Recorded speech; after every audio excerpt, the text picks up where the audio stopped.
Hi guys, welcome back to my YouTube channel. I am healthy chef. ನಾನು ಗಗನ. ಇವತ್ತು ನಾನು ತಗೊಂಡ್ಬಂದಿರೋಂಥ recipe ಬಂದು ತುಂಬ ಕಾಮನ್, ಎಲ್ಲರ ಮನೇಲೂ ಟ್ರೈ ಮಾಡಿರ್ತೀರಾ. ನಾನು ನಮ್ಮ ಮನೇಲಿ ಯಾವ ರೀತಿ ಸ್ಪೆಷಲ್ ಆಗಿ ಮಾಡ್ತೀವಿ ಅಂತ ತೋರಿಸ್ಕೊಡ್ತೀನಿ. ಇವತ್ತಿನ ರೆಸಿಪಿ ಬಂದು ಎಲ್ಲಾರ್ದು ಫೇವ್ರೆಟ್ ಚಿಕನ್ ಬಿರಿಯಾನಿ ಮಾಡೋಣ.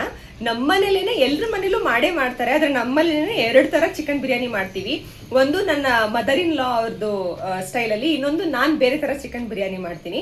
ಆದ್ರೆ ಇವತ್ತು ನಮ್ಮ ಮದರ್ ಇನ್ ಲಾ ಯಾವ ರೀತಿ ಚಿಕನ್ ಬಿರಿಯಾನಿ ಮಾಡ್ತಾರೆ, ಅವರು ಫುಲ್ ನ್ಯೂಟ್ರಿಷಿಯಸ್ ಆಗಿ ಸೊಪ್ಪೆಲ್ಲ ಹಾಕ್ಬಿಟ್ಟು ಚೆನ್ನಾಗಿ ಮಾಡ್ಕೊಡ್ತಾರೆ. ಸೊ ಇವತ್ತು ನಿಮ್ಗೆ ಅದನ್ನ ತೋರಿಸ್ಕೊಡ್ತೀನಿ, ಹೇಗ್ ಮಾಡೋದು ಈ chicken biryani with some nutritions ನೋಡೋಣ. ಸೊ ಗೈಸ್, ಚಿಕನ್ ಬಿರಿಯಾನಿ ಮಾಡಕ್ಕೆ ಬೇಕಾಗಿರುವಂತಹ ಇಂಗ್ರೀಡಿಯೆಂಟ್ಸು, ನಾನು ಇಲ್ಲಿ ಅರ್ಧ kg ಚಿಕನ್ ತಗೊಂಡಿದ್ದೀನಿ, ಒಂದು ಈರುಳ್ಳಿ, ಒಂದು ಹುಳಿ ಟೊಮೆಟೊ, ಇಲ್ಲಿ ಪಾಲಕ್ ಸೊಪ್ಪು, ಪುದೀನಾ ಸೊಪ್ಪು, ಮೆಂತ್ಯ ಸೊಪ್ಪನ್ನ ಸ್ವಲ್ಪ ತಗೊಂಡಿದ್ದೀನಿ. ಇಲ್ಲಿ ನಾನು 2 ಪಾವ್ಗಾಗೋಷ್ಟು ಅಕ್ಕಿ ತಗೊಂಡಿದ್ದೀನಿ. ಅದರಲ್ಲಿ ಸ್ವಲ್ಪ ಜೀರಾ ರೈಸ್ ತಗೊಂಡಿದ್ದೀನಿ, ಹಾಗೆ ಸ್ವಲ್ಪ ಬಾಸುಮತಿ ರೈಸ್ನ ತಗೊಂಡಿದ್ದೀನಿ. ಇದಲ್ಲದೆ ಇದು ಗರಂ ಮಸಾಲೆ, ಇದು ಏಲಕ್ಕಿ, ಚಕ್ಕೆ, ಕರಿಮೆಣಸು, ಜೀರಿಗೆ, ಇದು ಲವಂಗ, ಸೋಂಪು, ಅನಾನಸ್ ಹೂವು, ಹಾಗೆ ಮರಾಠಿ ಮೊಗ್ಗು, ಇಷ್ಟನ್ನ ತಗೊಂಡಿದ್ದೀನಿ. ಈಗ ನಾವು ಮೊದಲನೇದಾಗಿ ಚಿಕನ್ನ ಕುಕ್ಕರಲ್ಲಿ ಹಾಕೊಂಡು ಸ್ವಲ್ಪ 1-2 ವಿಷಲ್ ಆಗುವಷ್ಟು ಕುಕ್ ಮಾಡ್ಕೊಳ್ಳೋಣ. ಅದು ಸ್ವಲ್ಪ ಸಾಫ್ಟ್ ಆಗಿ ಆಗಲಿ ಅಂತ. ಸೊ ಅದನ್ನ ಮಾಡಿಕೊಂಡು ಆಮೇಲೆ ನೆಕ್ಸ್ಟ್ ಏನು ಮಾಡಬೇಕು ಅಂತ ತೋರಿಸ್ತೀನಿ.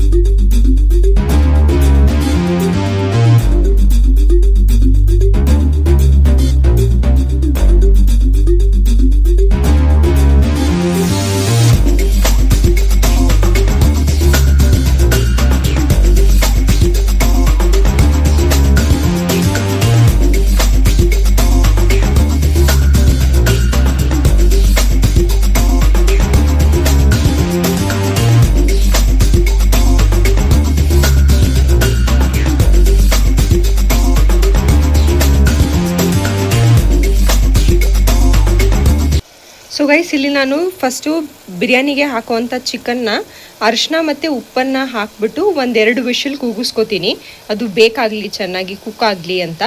ಸೊ ಇಲ್ಲಿ ನಾನು ಅದಕ್ಕೆ ರೆಡಿ ಮಾಡ್ಕೊಂಡಿದ್ದೀನಿ. ಸೊ ಈಗ ಕುಕ್ಕರ್ನ ಕ್ಲೋಸ್ ಮಾಡ್ಕೊಳ್ಳೋಣ. ಸೊ ಗೈಸ್, ಇಲ್ಲಿ ನಾನು ಚಿಕನ್ನ 2 ವಿಷಲ್ ಕೂಗಿಸ್ಕೊಂಡಿದ್ದೀನಿ. ಆ ಕುಕ್ಕರ್ ಸ್ವಲ್ಪ ತಣ್ಣಗಾಗಬೇಕು, ಅಲ್ಲಿ ತನಕ ನಾವು ಮಸಾಲೆಗೆ ರೆಡಿ ಮಾಡ್ಕೊಳ್ಳೋಣ. ನಾನು ಮಸಾಲೆಗೆ ಇಲ್ಲಿ ಒಂದು ಬಾಣಲಿಗೆ ಸ್ವಲ್ಪ ಎಣ್ಣೆ ಹಾಕೊಂಡು 4 ಮೆಣಸಿನ್ಕಾಯಿ ತೊಗೊಂಡಿದ್ದೀನಿ. ಮೆಣಸಿನ್ಕಾಯಿನ ನಿಮ್ಮ ಖಾರದ ಪ್ರಿಫರೆನ್ಸಸ್ ಪ್ರಕಾರ ಹಾಕೊಳ್ಳಿ. ನೀವು ಹೆಚ್ಚಿಗೆ ಖಾರ ಬಳಸ್ತೀರಾ ಅಂತ ಅಂದರೆ ಸ್ವಲ್ಪ ಹೆಚ್ಚಿಗೆ ಮೆಣಸಿನ್ಕಾಯಿನ ಹಾಕೊಳ್ಳಿ, ಇಲ್ಲ ಕಡಿಮೆ ಅಂತ ಹೇಳಿದ್ರೆ ಇದಕ್ಕಿಂತ ಕಡಿಮೆ ಕೂಡ ಬಳಸ್ಕೋಬೋದು. ಸೊ ಮೆಣಸಿನ್ಕಾಯಿನ ಫ್ರೈ ಮಾಡಿ ಆದಮೇಲೆ ಸ್ವಲ್ಪ 1 ಈರುಳ್ಳಿನ ಹಾಕೋತಾ ಇದ್ದೀನಿ.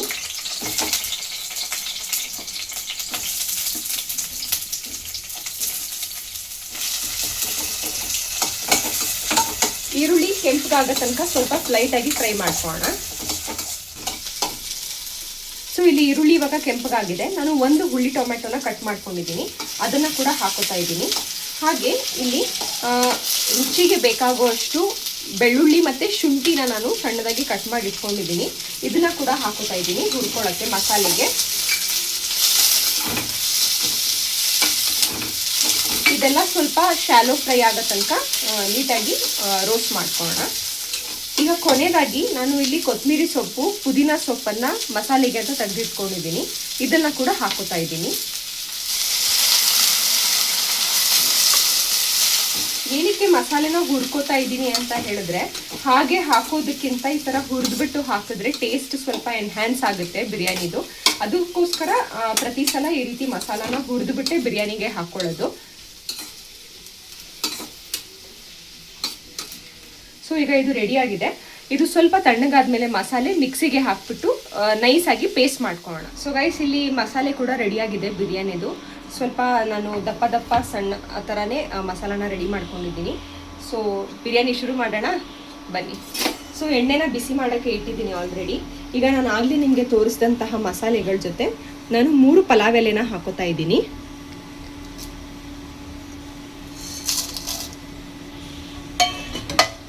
ಇದನ್ನು ಹಾಕೊಂಡ್ಮೇಲೆ ನಾನು ಯಾವುದೇ ರೀತಿ ಗರಂ ಮಸಾಲಾನ ಹಾಕ್ಕೊಳ್ಳೋದಿಲ್ಲ, ಯಾಕಂದರೆ ಇದೇನೇ ಸಾಕಾಗಿರುತ್ತೆ. ಹೆಚ್ಚಿಗೆ ಗರಂ ಮಸಾಲ ಹಾಕಿದ್ರೆ ತೀರಾ ಹಾರ್ಶ್ ಆಗೋಗುತ್ತೆ. ಈಗ ನಾವಿಲ್ಲಿ ಹಾಕಿರುವಂತಹ ಮಸಾಲೆ ಎಣ್ಣೆಯಲ್ಲಿ ಚೆನ್ನಾಗಿ ಅದ್ರದ್ದು ಆಯಿಲ್ನ ಬಿಡತ್ತೆ, ಅಲ್ಲಿ ತನಕ ಇದನ್ನು ಫ್ರೈ ಮಾಡ್ಕೊಳ್ಳೋಣ. ಸೊ ಈಗ ಮೊದಲನೇದಾಗಿ ನಾನು ಈರುಳ್ಳಿನ ಹಾಕೋತಾ ಇದ್ದೀನಿ.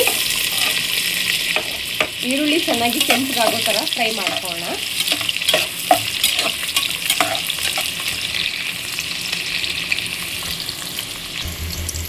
ಈರುಳ್ಳಿ ಕೆಂಪಗಾಗಿದೆ. ಈಗ ಒಂದು ಹುಳಿ ಟೊಮೆಟೊನ ಹಾಕೋಣ. ನಾನು ಸಣ್ಣದಾಗಿ ಕಟ್ ಮಾಡಿ ಇಟ್ಕೊಂಡಿದ್ದೀನಿ ಹುಳಿ ಟೊಮೆಟೊನ. ಹುಳಿ ಟೊಮೆಟೊ ಚೆನ್ನಾಗಿ ಕುಕ್ ಆಗೋ ತನಕ ಇದನ್ನು ಇದೇ ರೀತಿ ಫ್ರೈ ಮಾಡ್ಕೊಳ್ಳೋಣ. ಸೊ ಈಗ ಟೊಮೆಟೊ ಕೂಡ ಕುಕ್ ಆಗಿದೆ.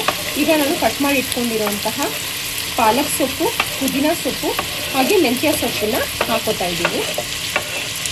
ಇದನ್ನು ತುಂಬ ಹೊತ್ತೇನು ಕುಕ್ ಮಾಡೋ ಅಂಥದ್ದು ಬೇಡ, ಸ್ವಲ್ಪ ಲೈಟಾಗಿ ಮಿಕ್ಸ್ ಮಾಡಿಕೊಂಡ್ರೆ ಸಾಕು.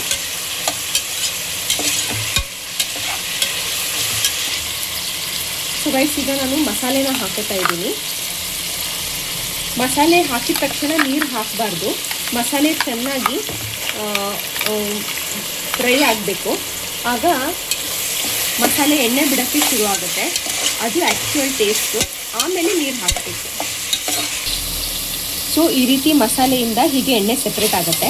ಅಲ್ಲಿ ತನಕ ಮಸಾಲೆನ ಹೀಗೆ ಡ್ರೈ ರೋಸ್ಟ್ ಮಾಡ್ಕೋಬೇಕು. ಈಗ ನಾನು ಇದಕ್ಕೆ ಕುಕ್ ಮಾಡಿ ಇಟ್ಕೊಂಡಿರುವಂತಹ ಚಿಕನ್ನ ಹಾಕೋತಾ ಇದ್ದೀನಿ. ನೀವು ಬೇಕಾದರೆ ಚಿಕನ್ನ ಡೈರೆಕ್ಟಾಗಿ ಬಿರಿಯಾನಿಯಲ್ಲೇ ಕುಕ್ ಮಾಡ್ಕೋಬೋದು. 2 ವಿಸಿಲ್ ನಾನು ಎಕ್ಸ್ಟ್ರಾ ನಾನೇನು ತೊಗೊಂಡಿದ್ದೀನಿ. ಅದು ನಿಮಗೆ ಬೇಡ ಅಂತ ಹೇಳಿದ್ರೆ ನೀವು ಹಾಗೇ ಕೂಡ ಕುಕ್ ಮಾಡ್ಕೋಬೋದು.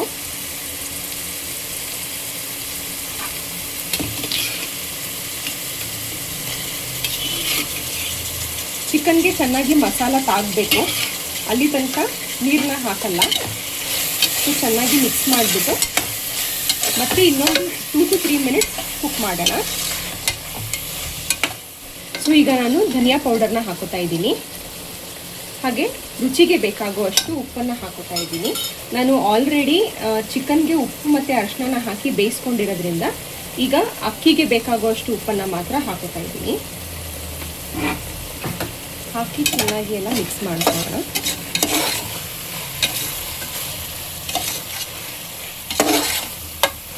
ಇಷ್ಟೊತ್ತಿಗಾಗಲೇ ಮಸಾಲೆ ಸ್ಮೆಲ್ ಬರೋಕ್ಕೆ, ಘಮ್ ಅಂತ ಸ್ಮೆಲ್ ಬರೋಕ್ಕೆ ಸ್ಟಾರ್ಟ್ ಆಗಿರುತ್ತೆ.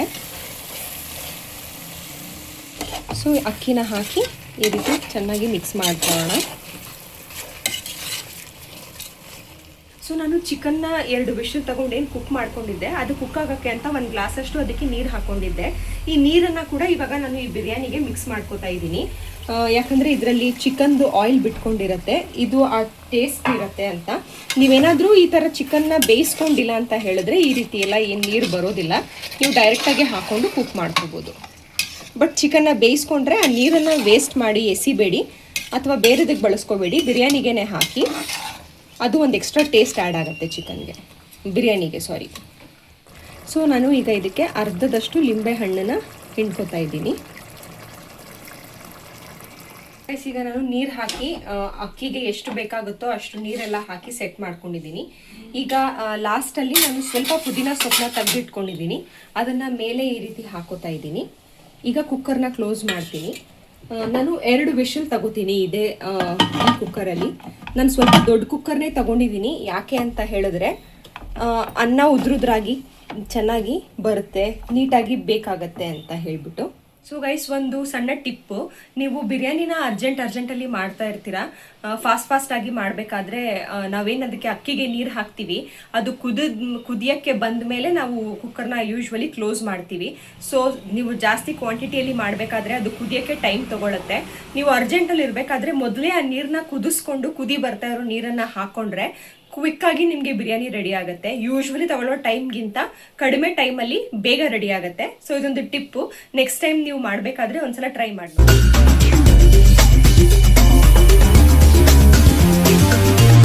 ರೈಸ್ ಚಿಕನ್ ಬಿರಿಯಾನಿ ರೆಡಿ ಆಗಿದೆ. ಹೇಗೆ ಬಂದಿದೆ ನೋಡೋಣ ಬನ್ನಿ.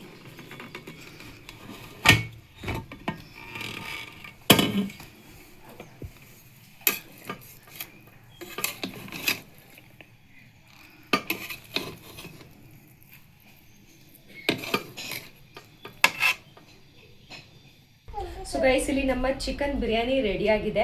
ಇದನ್ನು ನೀವು ಪಚಡಿ ಜೊತೆ ಅಥವಾ chicken gravy, chicken chops, chicken ಸುಕ್ಕ ಇದ್ರ ಜೊತೆ ಎಲ್ಲ ಕೂಡ ಸರ್ವ್ ಮಾಡ್ಬೋದು. ನಿಮಗೆ ಚಿಕನ್ ಗ್ರೇವಿದು ರೆಸಿಪಿ ಏನಾದರೂ ಬೇಕಾಗಿದೆ, ತಿಳ್ಕೊಳಕ್ಕೆ ಇಷ್ಟಪಡ್ತೀರಾ ಅಂತ ಹೇಳಿದ್ರೆ ನನಗೆ ಕಾಮೆಂಟ್ ಸೆಕ್ಷನಲ್ಲಿ ಕಾಮೆಂಟ್ ಮಾಡಿ ತಿಳಿಸಿ. ನಾನು ಅದು ಕೂಡ ಒಂದು ರೆಸಿಪಿ ಮಾಡಿ ಹಾಕ್ತೀನಿ. ನಿಮಗೆ ಈ ಚಿಕನ್ ಬಿರಿಯಾನಿ ರೆಸಿಪಿ ಹೇಗೆ ಅನ್ನಿಸ್ತು ಅಂತ ಕೂಡ ನನಗೆ ಕಾಮೆಂಟಲ್ಲಿ ತಿಳಿಸಿ. ನಿಮಗೆ ಈ ವಿಡಿಯೋ ಇಷ್ಟ ಆಗಿದ್ರೆ ಈ ವಿಡಿಯೋನ ಲೈಕ್ ಮಾಡಿ, ನಿಮ್ಮ ಫ್ರೆಂಡ್ಸ್ ಮತ್ತು ಫ್ಯಾಮಿಲಿ ಜೊತೆ ಈ ವಿಡಿಯೋನ ಶೇರ್ ಮಾಡ್ಕೊಳ್ಳಿ. ಇದು ನಾನು ಆಗಲೇ ಹೇಳ್ದಂಗೆ ಇದು ನನ್ನ ಮದರ್ ಇನ್ ಲಾದು ರೆಸಿಪಿ. ನಾನು ಮಾಡುವಂಥ ಬಿರಿಯಾನಿ ಬಂದು ಗ್ರೀನ್ ಕಲರ್ ಬಿರಿಯಾನಿನ ಮಾಡ್ತೀನಿ.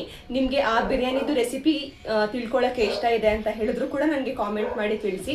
ಅದನ್ನು ಕೂಡ ನಾನು ಒಂದ್ಸಲ ವಿಡಿಯೋ ಮಾಡಿ ಹಾಕೋಕ್ಕೆ ಆದಷ್ಟು ಟ್ರೈ ಮಾಡ್ತೀನಿ.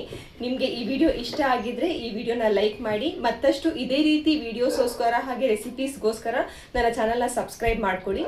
ಇನ್ನೊಂದು ವಿಡಿಯೋದಲ್ಲಿ ಮತ್ತೊಂದು ಹೊಸ ರೆಸಿಪಿ ಜೊತೆ ಆದಷ್ಟು ಬೇಗ ಸಿಗ್ತೀನಿ. ಅಲ್ಲಿ ತನಕ ಟೇಕ್ ಕೇರ್, ಸಿ ಯು.